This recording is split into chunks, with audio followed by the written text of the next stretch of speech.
kebaikan, insyaAllah. So sama-samalah juga untuk kita memanjatkan selawat kepada Rasulullah SAW dan para sahabatnya. Sebab apa? Sebab tanpa keberkatan yang baginda SAW ni buat, dan tanpa usaha dan titik peluh para sahabatnya yang support Rasulullah SAW tu sendiri, kita tak dapat dua nikmat terbesar yang telah diturunkan oleh Allah Subhanahu Wa Taala, iaitu iman dan Islam. Selamat datang kepada orang yang baru datang. Kita meraihkan lagi ramai orang. Kalau boleh, kalau dalam bilik tu bolehlah ajak kawan-kawan sekalian dengar sekali. Sebab benda ni dia tidak menyentuh mana-mana pihak, hanya sekadar untuk mengamalkan amar makruf dan nahi munkar, insya-Allah. So terima kasih yang datang, dan terima kasih juga yang mana yang mengosongkan masa dia orang tu untuk dipenuhi bersama-sama, insya-Allah. Kejap lagi kita akan mulakan program kita seperti yang telah diwawarkan sebelum ni. Program hari ni, petang ni, sambungan daripada siri trilogi Legacy, bermula daripada fantasi. Yang kedua apa? Ya Allah, astagfirullah. Yang kedua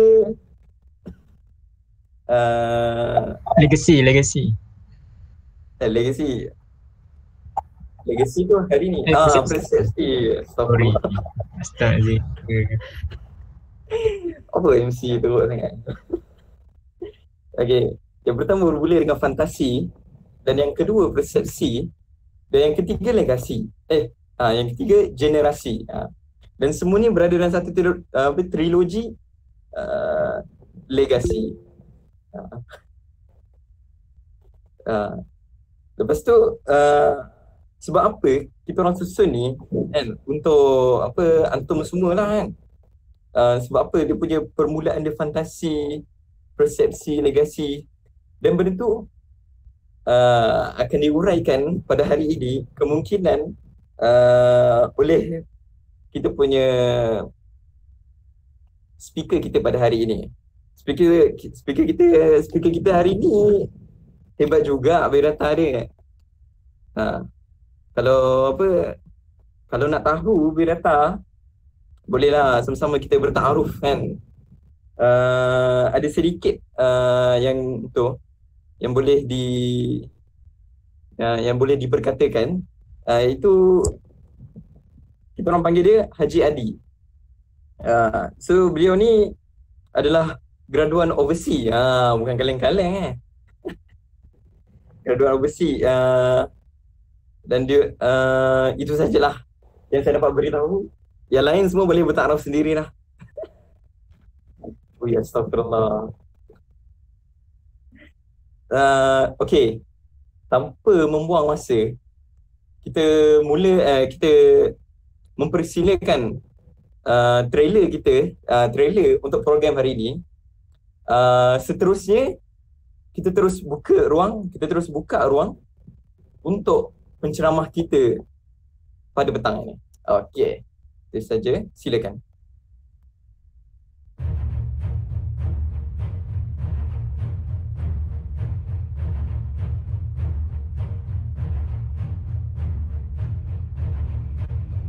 Suara.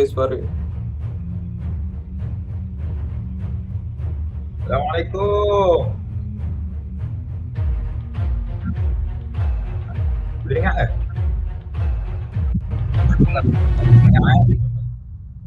Masya-Allah, baik, alhamdulillah. Wassalatu wassalamu ala asyrafil anbiya'i wal mursalin wa ala alihi wa sahbihi ajma'in. Rabbi shrah li sadri wa yassir li amri wahlul 'uqdatam min lisani yafqahu qawli. Saya minta maaf banyak, kamera saya tak cukup bajet. Nanti saya beli kamera mahal lah dengan apa nama tu, mikrofon orang duk buat live stream tu.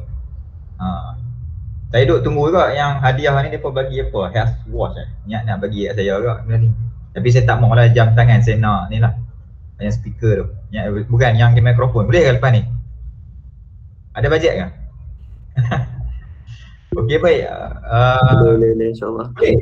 Masya Allah, tahniah. Mana muka-muka ni? Saya nampak muka kartun ni seorang. Muka kartun, muka huruf. Saya pun tak kenal lah muka-muka yang huruf dengan apa yang tak ada ni lah. Baik, kena buka tabung noh. Saya hari ni berhajat tak nak lah nak apa nama. Sebab bila sebut penceramah, bila sebut speaker ni dia bahasa yang gayat lah Allah semua hari raya pula. Semalam baru main mocha ni. Oi, cerita pula benda tak bagus pula. Bukan kita lah, kita dengar orang main. Jadi kita support lah. Macam mana hukum support benda tak elok Boleh tak saya tak risau, saya off topic lah. Setengah jam je kita ada. Tapi apa pun saya ucapkan terima kasih kepada semua. InsyaAllah pada sesi petang ni kita cuba untuk sembang-sembang je lah. Maknanya saya pun takkan serius. Semua dah apa benda tak serius. Sabar dulu, jangan risau. Tak serius tu maknanya boleh lah siapa-siapa nak cakap ke, nak tulis kat chat ke apa, kita tak kisah. Open. Nak buat apa pun boleh. Nak buat bising pun buat je, cuma jangan buka mic je. Okey, baik. Jadi cerita kita hari ni adalah sambungan lah kepada apa sisi kan yang saya tulis apa. Buka puasa dengan ayat sasi kan. Kemudian pergi Mesir jumpa Sisi. Apa lagi? Sambung lagi? Kalau sambung tak habis. Jadi tajuk yang diberi pada saya adalah generasi lah. Jadi saya nak cerita serba ringkas. InsyaAllah semoga dalam masa yang singkat kita boleh dapat manfaat lah. Baik. Jadi cerita dia bermula kat mana? Cerita dia bermula dekat sini. Apa benda? Saya tidak berhajat nak komen kenyataan apa IGP yang nak kena habis jawatan ya. Ini bukan politik ya. Gambar ni jangan umpamakan macam bendera, sebab bendera dia sama, yang ni tak sama. Jadi tak ada kaitan jangan lebih fikir. Kalau nak cerita bab tu boleh. Kita buka satu lagi sesi lah, bukan legacy fantasy apa. Yang tu kita panggil apa? Auta ataupun apa nama dia kan. Nantilah sebut nama yang sedap-sedap sikit. Nak cerita benda tu auta je lah. Baik. Gambar ni sebenarnya merujuk kepada apa? Nama istilah binatang. Orang Kedah sebut menatang. Benda ni lah, benda alam ni kita panggil sebagai neraca ataupun timbangan. Bila kita sebut perkataan generasi ni, benda yang perlu kita kena letak dalam mindset adalah kita secara zahirnya manusia adalah manusia. Allah sebut dalam Quran apa? Apa ciri-ciri manusia tu? Dia beriman ke, dia tak beriman ke lagi? Ciri awal dia sebelum dia beriman, sebelum dia kembali kepada fitrah, Allah kata khuliqal insan min ajal. Allah juga sebut dalam suratul Ma'arij, innal insan khuliqa halu'a. Ajal, halu'a, ini adalah merujuk kepada sifat manusia yang tak boleh sabar. Dalam bahasa mudah dia tak boleh sabar. Yang dalam bahasa Inggeris dia sebut reaktif. Apa sahaja berlaku dia tak boleh nak fikir 2 kali, 3 kali, 4 kali, berapa kali, dia akan buat keputusan dengan cepat. Contoh bila Allah uji dia, Allah bagi dia ujian, Allah tarik nikmat dia, Allah tak bagi dia, dia biasa dekan kan. Ni budak universiti ramai suka nak dekan semua kan. Tiba-tiba tak dapat dekan. Terus reaksi pertama sedih. Maknanya tu di dalam Twitter lah. Sekarang orang budak-budak dah berhijrah kan. Budak-budak toksik dah duduk kat Twitter pula. Facebook dia jadi tempat yang bagus sikit dah, sebab dah berpindah ke social media yang lain. Dulu Facebook tempat orang duduk bantai kan. Hari ni semua nak express something pergi kat Twitter. Jadi Twitter lah tempat nak meluahkan masalah. Itu maksud kepada halu'a ataupun ajal. Sifat manusia yang tak boleh nak sabar. Bukan sabar macam mana, tetapi dia terus respon dengan keadaan. Sama juga bila dia dapat berita gembira pun, Twitter menjadi tempat dia akan luahkan kegembiraan tu juga kan. Alhamdulillah, dan tahajud, dan dakwah, dan tarawih, semua dia update kat orang. Dia tidak ada 2 kali, 3 kali fikir. Itu manusia. Jadi neraca ini sepatutnya ditentukan oleh Islam. Tetapi kita tengok pada hari ini perbezaan di antara umat Islam dengan orang yang bukan Islam dari sudut amalan harian sama aja. Kalau tak percaya, kita tanya soalan pada diri kita kan. Kenapa kita main universiti? Jawapan kita mungkin sama aja dengan kawan yang bukan Islam kat kolej kita ke dekat fakulti kita.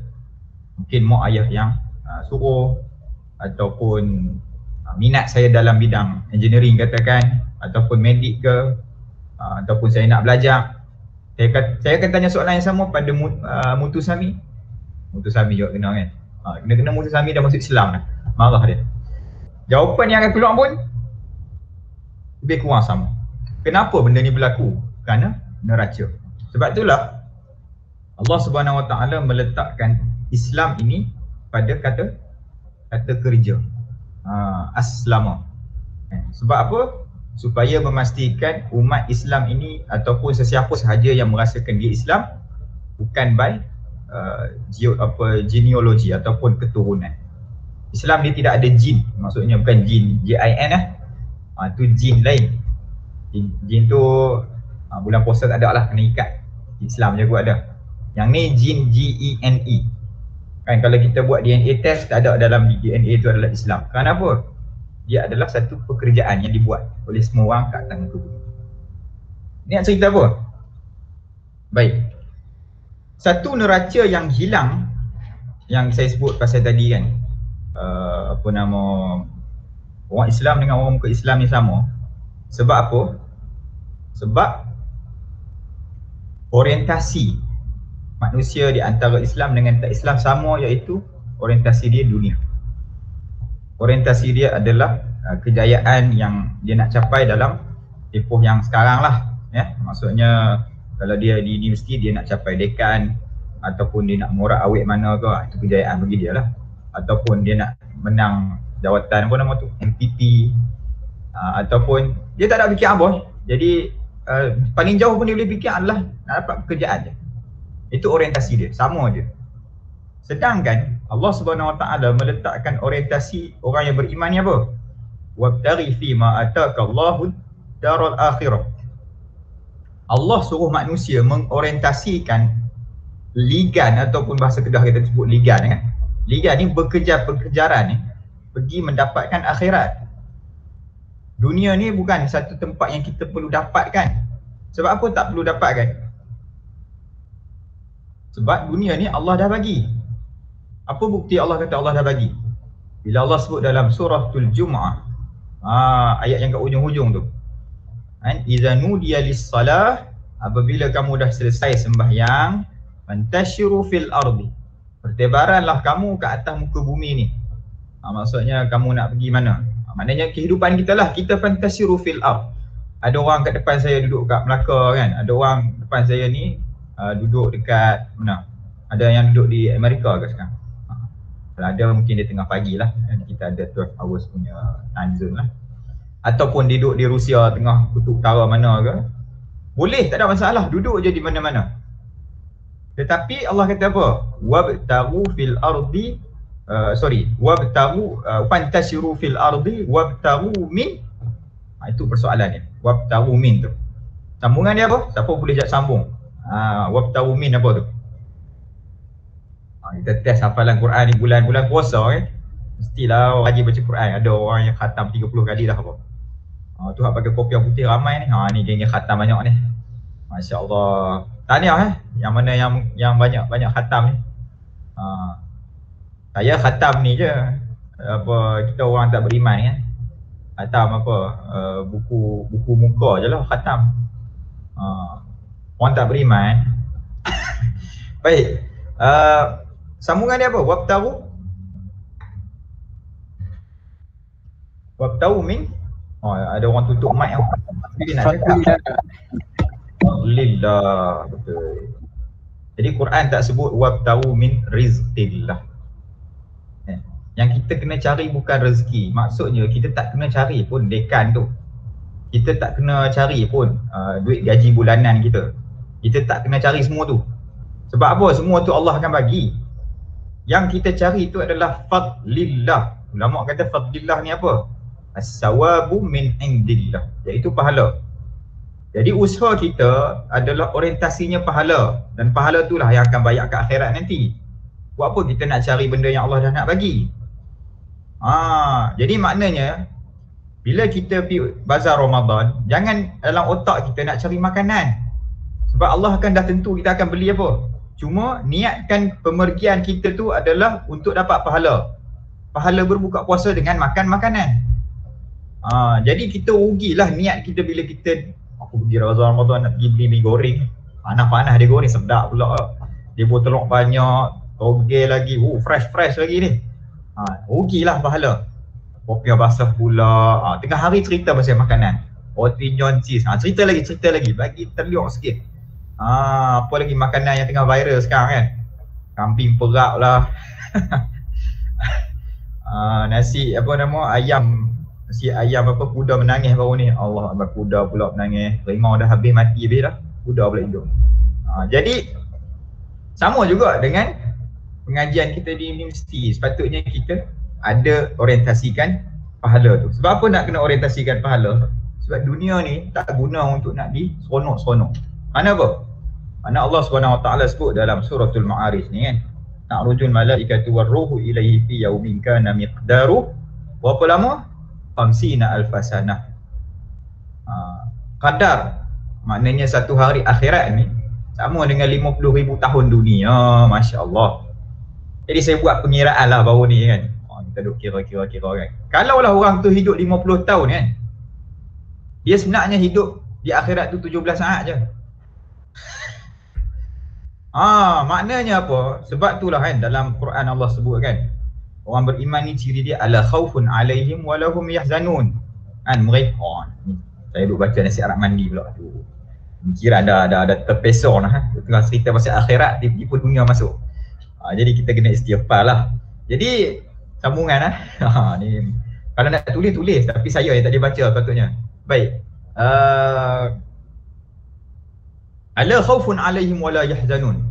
Satu perkataan yang Allah sebut iaitu la khauf wala hum yahzanun. Yahzanun ni ada sebagian ulama kata sifat orang beriman adalah akan diekspreskan di akhirat nanti dengan dia akan menyebut la yahzanun. Orang beriman akan sebut kami tak sedih dah ya Allah. Sebab apa? Sebab dia ingat dulu masa dekat dunia Allah uji dia hidup 50 tahun, katakan dia diuji dengan kesakitan.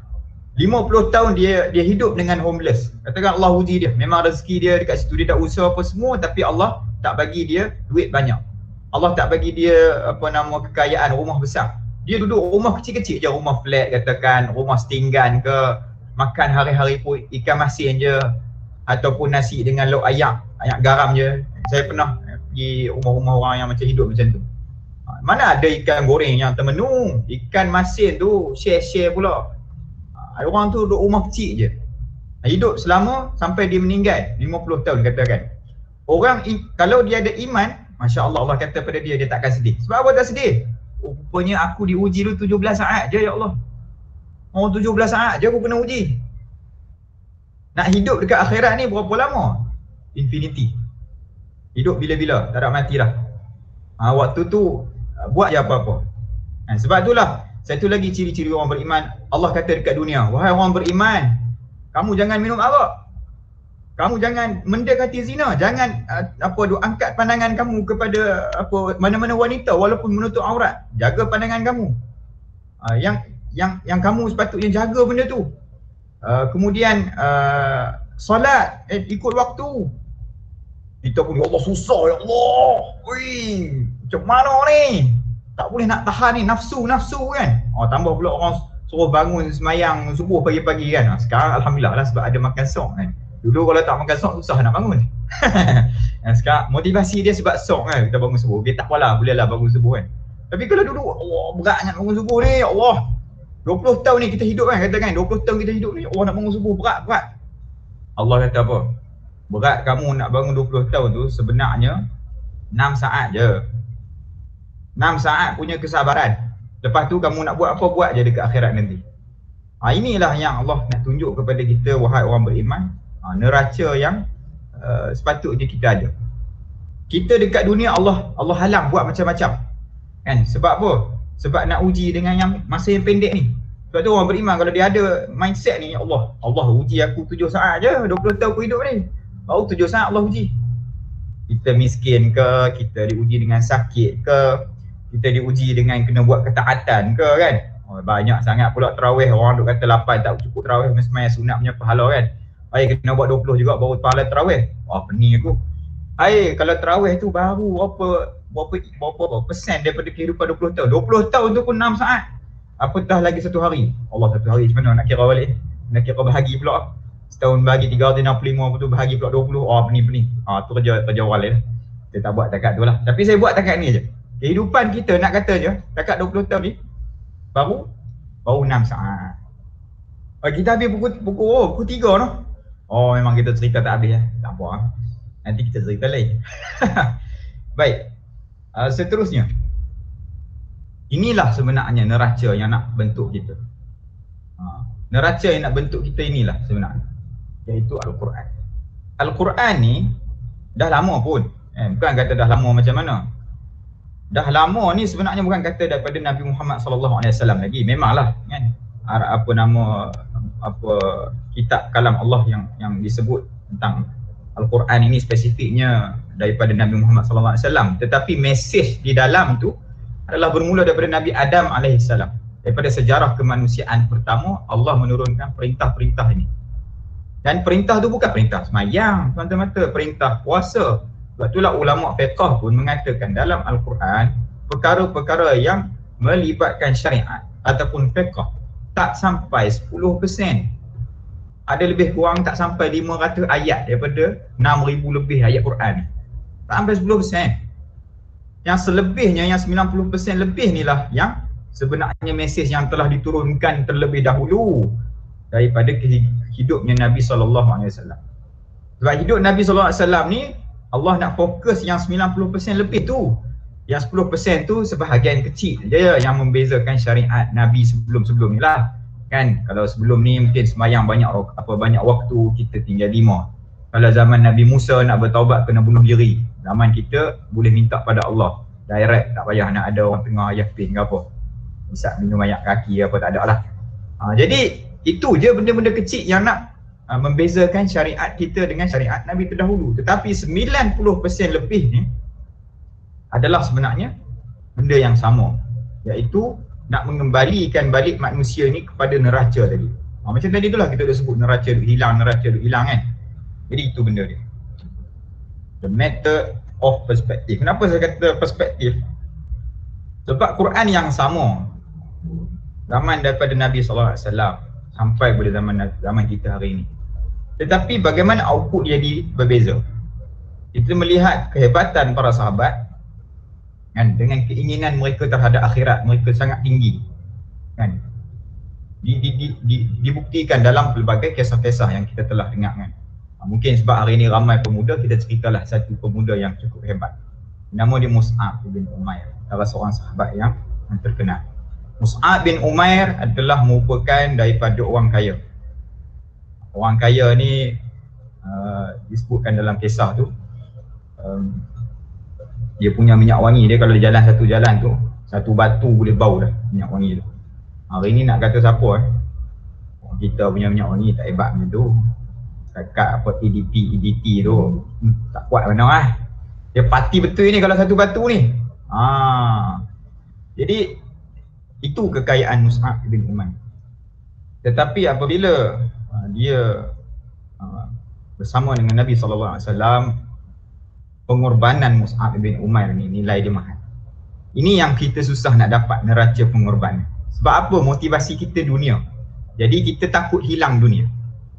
Sebab itulah sahabat ni mereka hebat kan orientasi di akhirat. Jadi kita duk cerita tadi lah kan.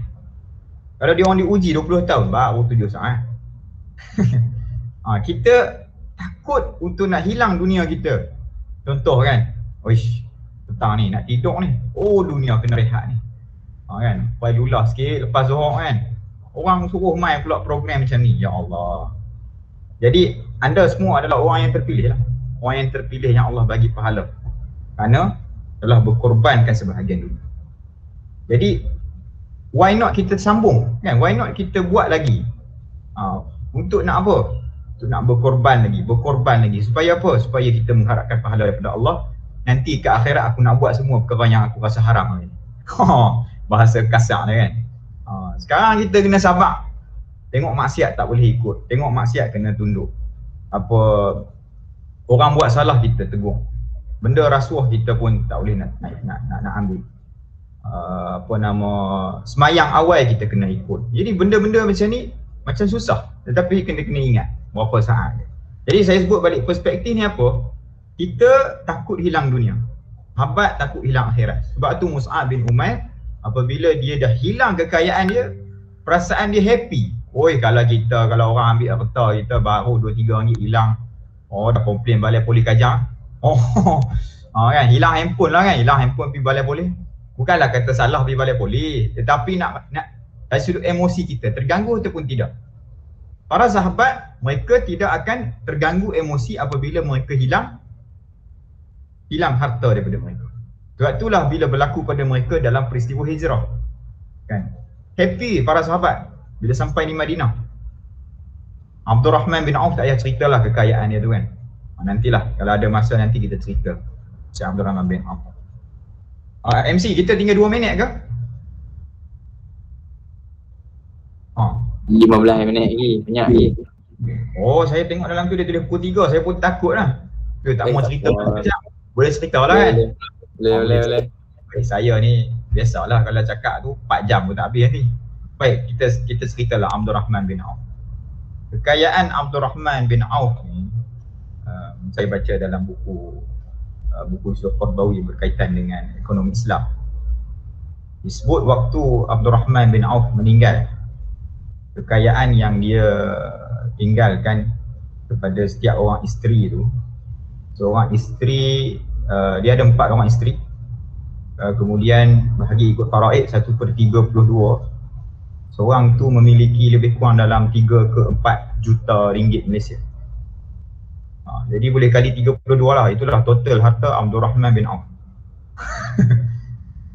Tetapi, itu nak sebut tetapi tu, kekayaan Abdul Rahman bin Auf bukan jadikan dia duduk dalam bilik-bilik aircon. Jadi kita kan, kaya aja masuk bilik aircon. Orang semua nak jadi Abdul Rahman bin Auf dari sudut kekayaan, tetapi tidak ada orang yang nak berkorban macam Abdul Rahman bin Auf. Saya cabar semua orang bacalah buku-buku sirah mana pun, kita tak akan menemui Abdul Rahman bin Auf skip perang. Kau kata Rasulullah, aku kaya ni, takut aku mati nanti siapa nak jaga harta aku. Kan? Kita semua semangat nak ambil harta Abdul Rahman, tapi tak mau pergi pergi semayang kat bawah surau masjid pun kita dah tak berani dah, takut hilang harta tu. Kan? Apa nama, tengah-tengah kerja ataupun buat assignment tiba-tiba Allahu Akbar, Allahu Akbar. Sabarlah dulu, orang tengah buat assignment ni tak siap pula kan, malam ni due. Nampak tak? Kita punya style kita fikir dengan Abdul Rahman bin Auf. Dan ditambahkan pula dalam peperangan Uhud, Abdul Rahman bin Auf dan para sahabat muhajirin semua dekat depan. Baca perang Uhud nanti insya-Allah.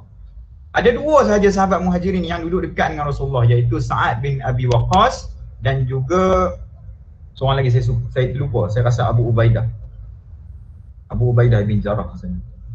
2 orang sahaja yang duduk dekat dengan Rasulullah. Abu Bakar, Umar, Abdul Rahman, Uthman, ini semua sahabat yang pergi duduk dekat front line dalam perang Uhud. Bukan duduk belakang-belakang. Makna kata-kata duduk front line ni apa? Mereka merisikokan diri mereka untuk dibunuh. Ni isu nyawa pun mereka tak takut kerana mereka tahu itu adalah jihad kepada Allah.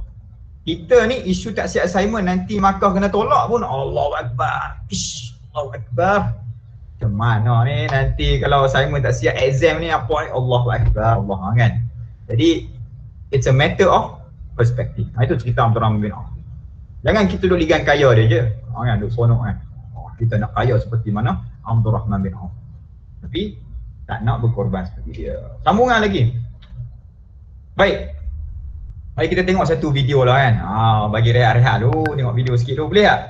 Kan kita tengok video dulu insya-Allah. Baik, insyaAllah. على فكرة ترى الشيخ معاذ يسافر إلى الشيخ، يعني يذهب مع وليس الشيخ هو بجانب بيته ولا الشيخ يأتيه. نعم هو يسافر يعني سفرا طويلا حتى تخيل يحفظ. أنني كنت أذهب إلى الشيخ في ومطر نصف القرآن الأول كم يوم؟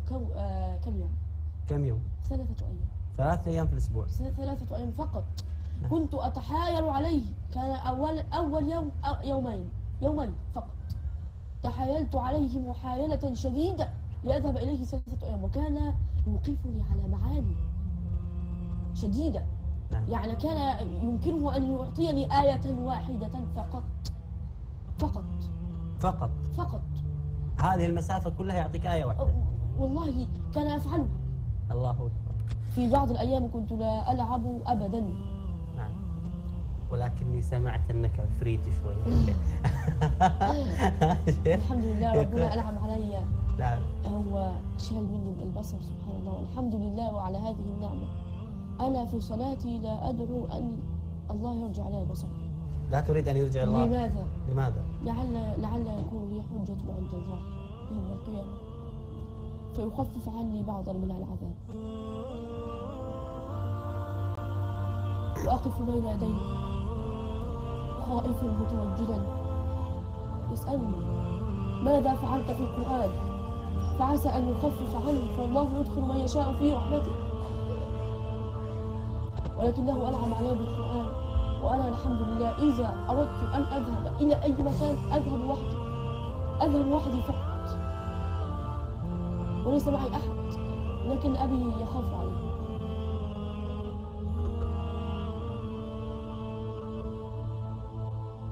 تذكرت في هذا. Baik, insyaAllah nanti kalau ada masa saya akan share lah link video yang penuh. Tetapi ini adalah sebahagian daripada saya sebut pasal perspektif, pasal Al-Quran, pasal emosi. Kita dengan Al-Quran, sikap kita sebagai tempat untuk nak kita baca, tempat untuk kita melagukan, tempat untuk kita menang anugerah dan sebagainya lah sebut sebahagian. Tetapi Al-Quran inilah yang saya sebut pasal perspektif ada awal tadi. Bagaimana Abdul Rahman bin Auf, bagaimana Mus'ab bin Umair yang mendapatkan orientasi akhirat. Seorang budak ni dia tak nak balik penglihatan dia kerana dia nak meringankan dia punya hukuman daripada hari akhirat nanti dengan nikmat mata, nikmat penglihatan. Kita dah ada mata, kita dah ada telinga kan. Mesej Al-Quran masuk macam-macam pada diri kita.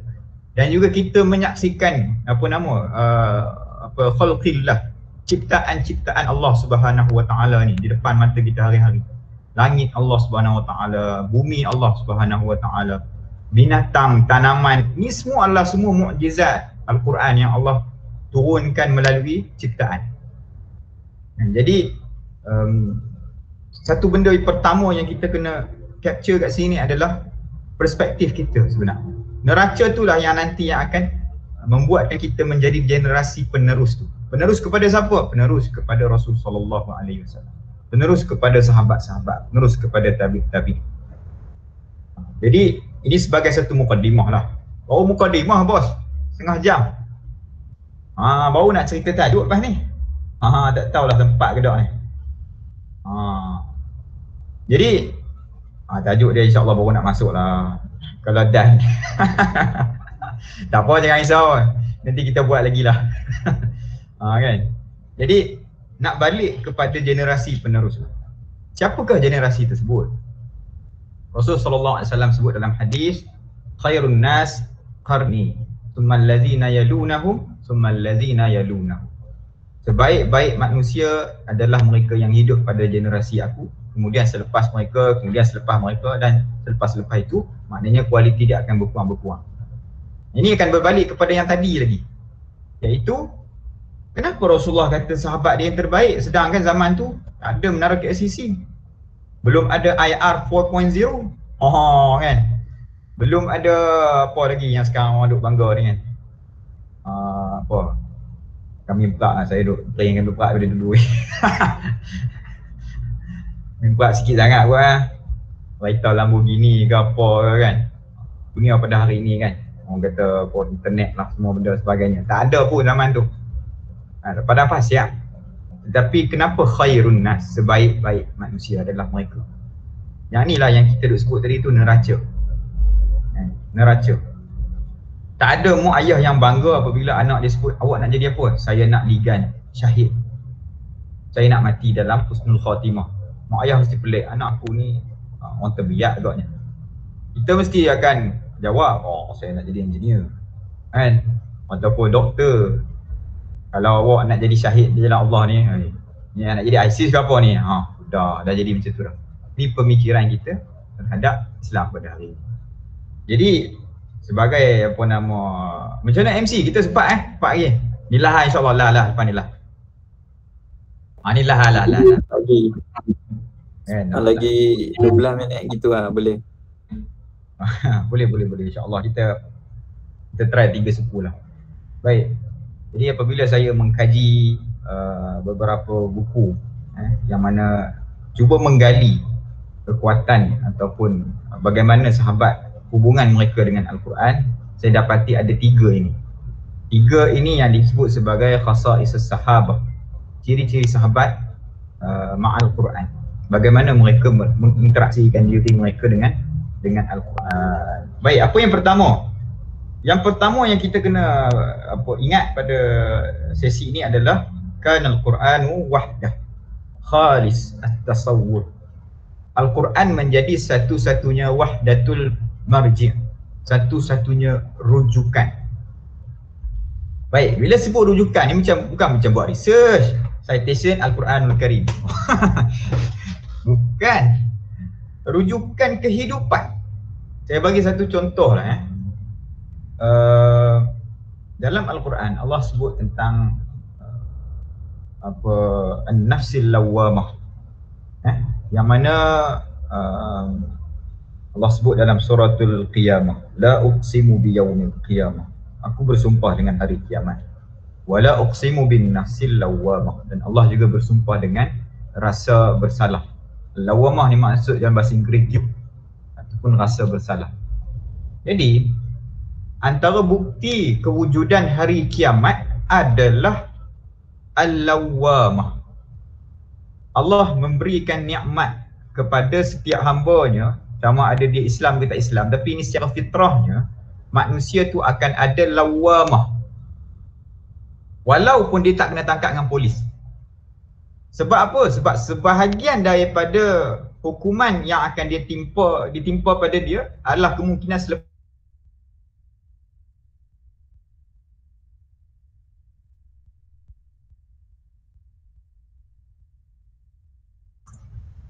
Sangkut Masuk dia.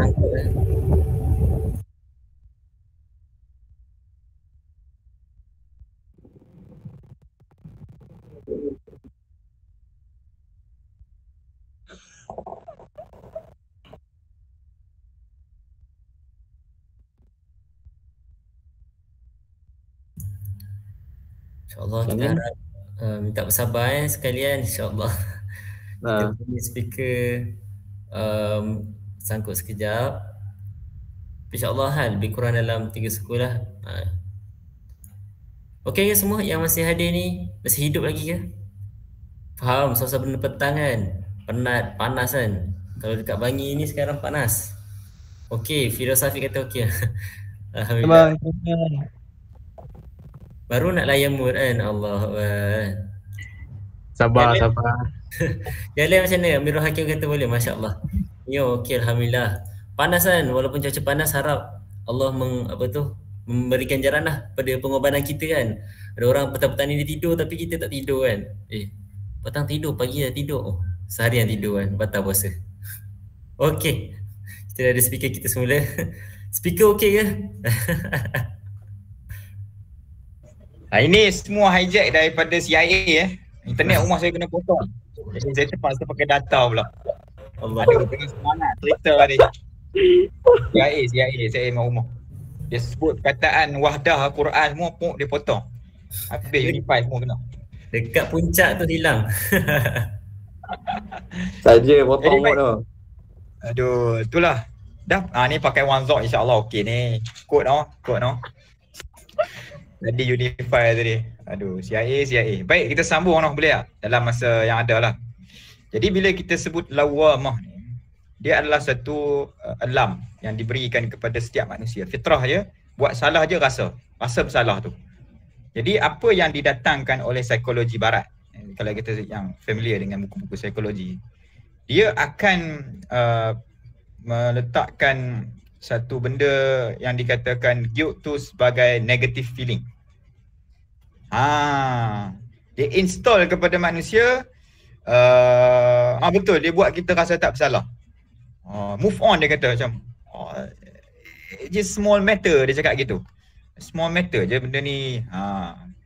Jadi itulah yang kita kata antara benda yang dikatakan sebagai pemikiran kita dah keluar daripada Islam. Sebab itulah sebahagian orang Islam dia dah mula untuk tak mengaku bila, atau bukan tak mengaku, dia dah rasa it's okay. Contohnya semalam kan kita tengok Menteri KDN kan dengan jawapan yang agak bongkak kan. So what? Saya adalah pengurusi SPP. Punya pasal saya lah nak letak pegawai mana kan. Benda tu dah salah. Tetapi sensor dia dah rosak dah. Itu contoh politik. Contoh peribadi banyak lagi. Contoh besar kita jangan tutup orang, kadang-kadang kita tengok diri kita lah kan sebagai satu muhasabah untuk kita bersama. Iaitu kadang-kadang kan bila minat kita awal-awal ni kita biasa semayang berjemaah. Maka kita pun turun semayang jemaah setiap kali nak semayang. Lama kelamaan assignment makin banyak. Kita pun duk sibuk buat assignment. Sampai bila mana kita rasa tak apa je tak semayang jemaah.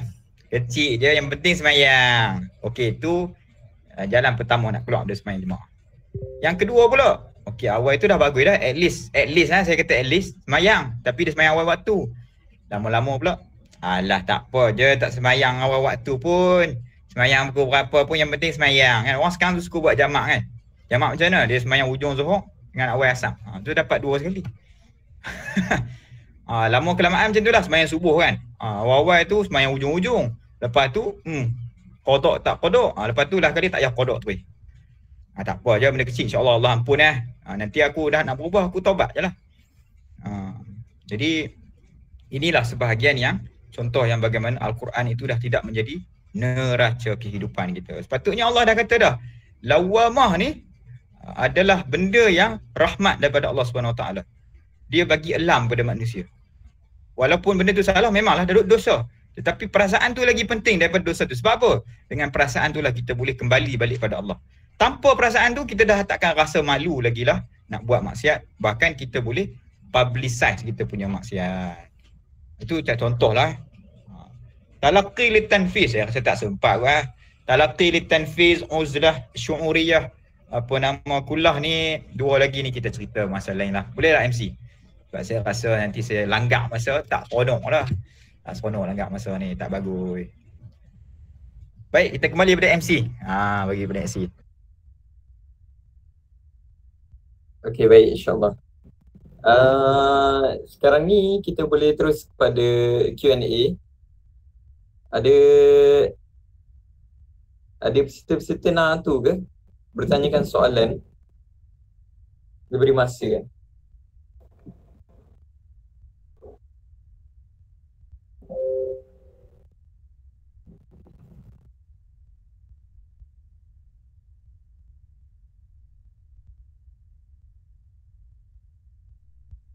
Nak lagi apa tu? Saya nak hadiah je saya main ni. Boleh tak?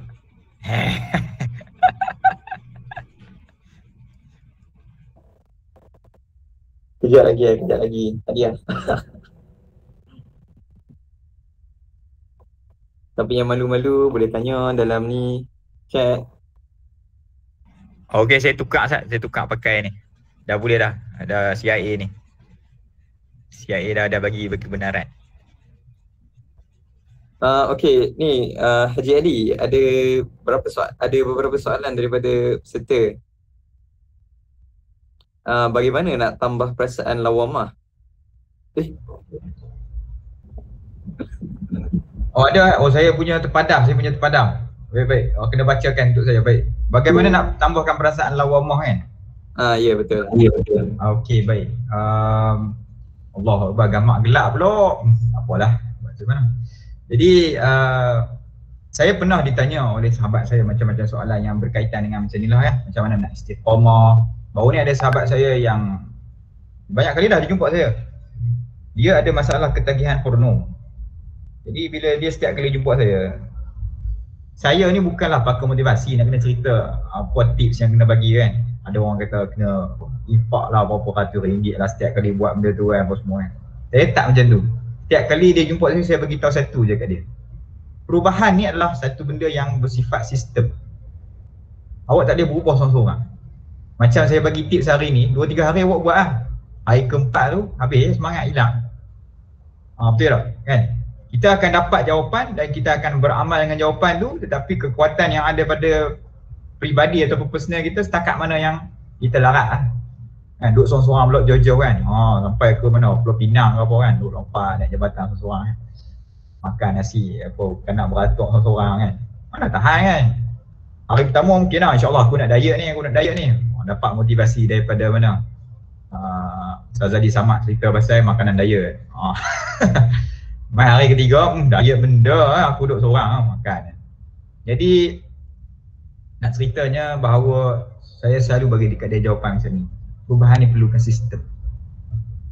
Lawamah sama juga soalan-soalan yang konsep dia macam tu. Kita nak dapat istiqamah, kita nak dapat kekuatan, kita nak dapat kefahaman Islam, benda ni perlu kepada masa dan perlu dibina bersama-sama. Jadi saya selalu ajak dia, why not awak bersama dengan kita.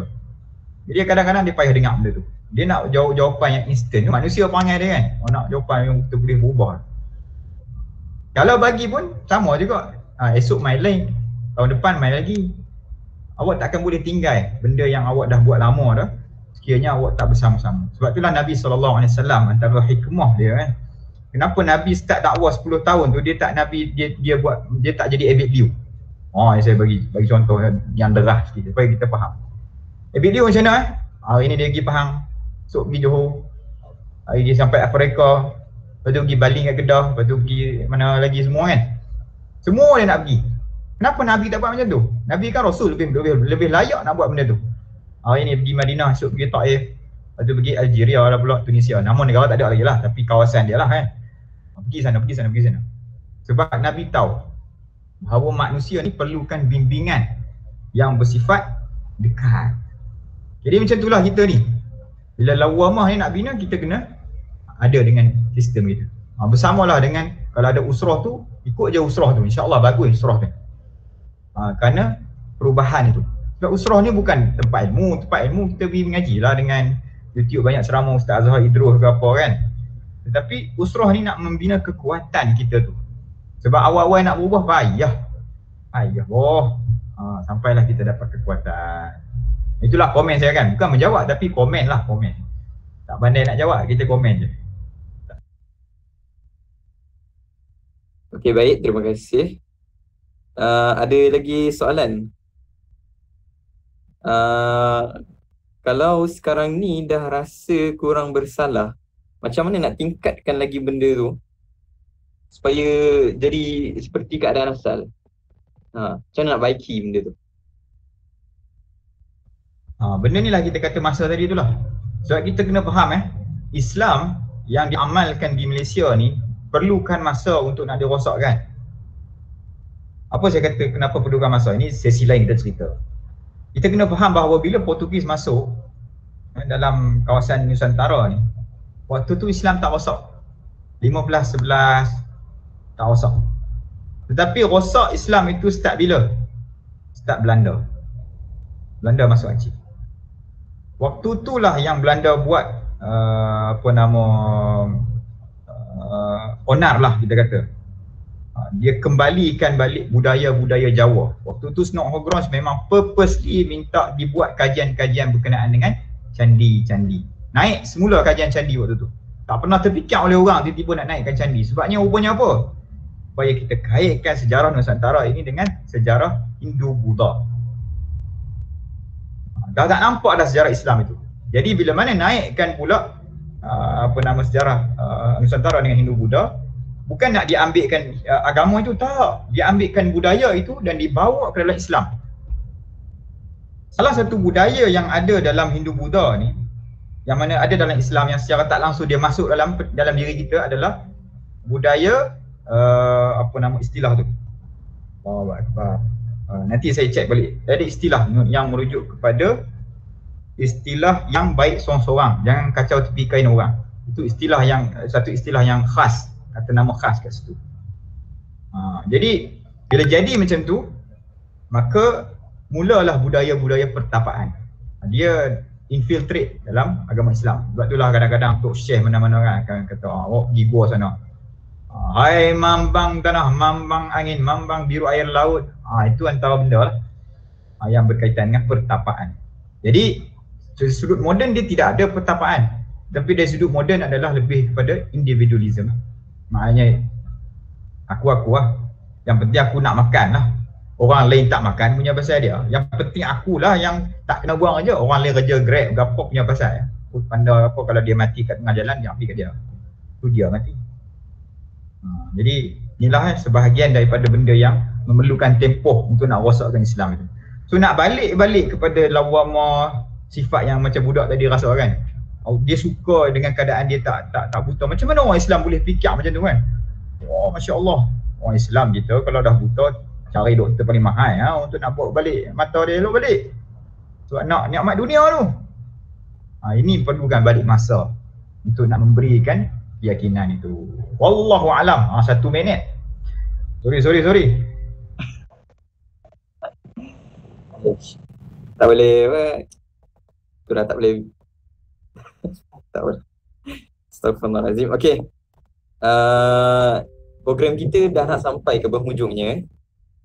So daripada apa yang Haji Adi cakap tadi kan, daripada macam mana generasi sekarang ni, neraca generasi sekarang ni dilihat, lepas tu digubal oleh sistem-sistem yang telah tersedia ada lah. Seperti contohnya macam sistem pelajaran kan, macam mana bagaimana neraca Islam tu sepatutnya digunakan pada waktu sekarang ni. Kalau anda kata macam student kan, kalau student nak belajar macam mana neraca Islam ni boleh digunakan dalam dalam pelajaran, bukan hanya setakat untuk mendapat 4 flat ataupun A semata-mata, tapi bagaimana untuk kita completekan tujuan hidup yang telah diberikan oleh Allah Subhanahu Wa Taala. Okey, itu saja. So dah boleh belas lah link feedback. Kita orang akan bagi link feedback. Nah, ni link feedback kita orang. So antum semua boleh buka dan bagilah feedback macam-macam. Contoh macam Bro Adi, Haji Adi ni tak sensitif lah contoh lah. Saya tak mana tahu. So boleh bagi link feedback, beritahulah apa yang kami patut untuk memperbaiki balik dari segi pelbagai lah, tak kisahlah apa-apa. Semoga benda tu dapat membantu kami untuk program-program yang akan datang, insya-Allah. So kita dah boleh lah untuk slot yang terakhir, iaitu slot cabutan bertuah, insya-Allah.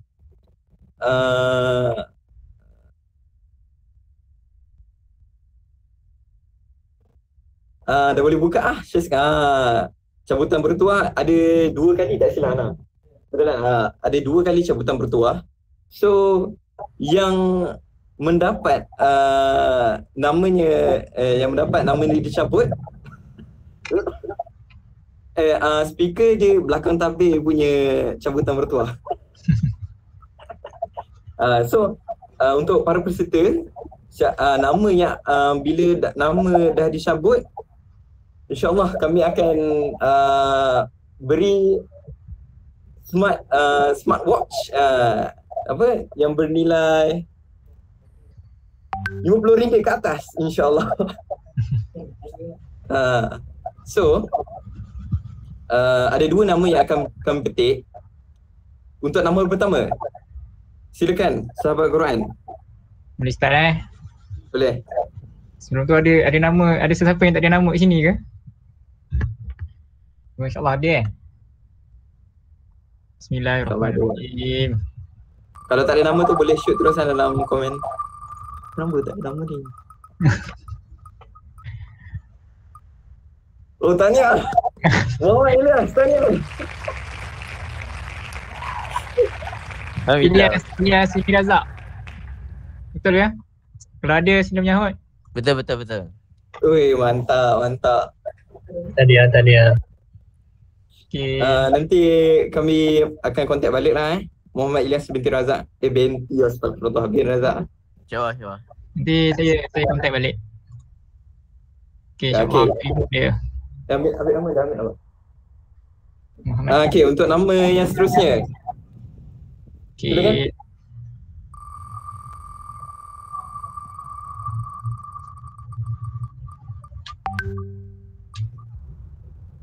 Hafiz Ahnaf. Ada Hafiz Ahnaf ke dalam ni? Ada. Ada? Oi, mantap. Okay. So dua-dua ada. So tamat dah kat sini saja. Untuk sebelum kita ke penutup, lagi 2 minit, Ana minta sedikit masa daripada para peserta kan, daripada antum semua kan, untuk memberitahu ada actually selepas program ni kami ada beberapa lagi program yang disediakan untuk antum semua lah. Antaranya program ni lah, Ibrah from Quran. Ini adalah program yang bukan daripada sambungan siri teologi, tapi untuk membina sistem yang Haji Hadi cakap tadi. Kami menyediakan beberapa ruang dan peluang untuk antum semua mengisi masa. Program ni tak macam tak lama sangat, dalam 30 minit ke 40 minit bergantung pada itulah speaker tu lah. So itu sajalah. Ini program ni memang khas untuk siapa yang ingin turut serta dan ingin masih bersama-sama dengan sahabat Quran ni, boleh join. Ada link penyertaan ke? Ada link penyertaan? Ada? Tak ada. Okay, akan dibelas nanti insyaAllah. Dan apa-apa update nanti kami akan inform balik lah. Lagi ada apa-apa lagi? Dan jangan lupa ini daripada sahabat Quran, so bolehlah follow IG kami sahabat Quran, dan kami juga ada channel YouTube, beberapa video yang kami telah buat untuk bekalan iman antum semua. InsyaAllah sama-sama kita menasihatilah. Wal'as innal insana lafi khusr illa alladhina amanu wa amilus solihati wa tawassaw bil haqq wa tawassaw bis sabr. Oi, nak bergambar. Kalau macam tu boleh, kalau tak keberatan semua boleh buka kamera ke? Sekejap je.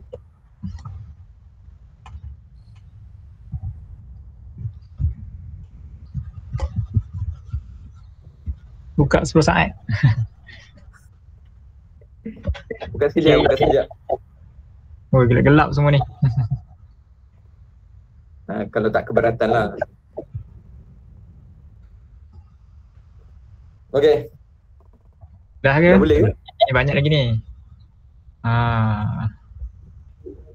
Siapa? Aizat lagi. Degeneration. Zahirul Hadi, Muhammad Nazirul. Handsome enggak Muhammad Ilyas ni? Aiman Zafri, Akmal. Okay. Alright, senyum.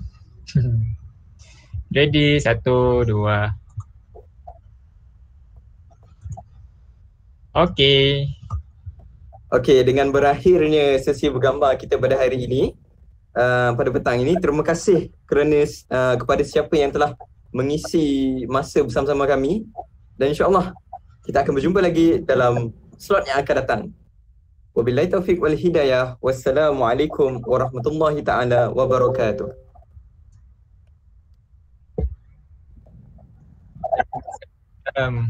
Waalaikumsalam. Terima kasih. Waalaikumsalam.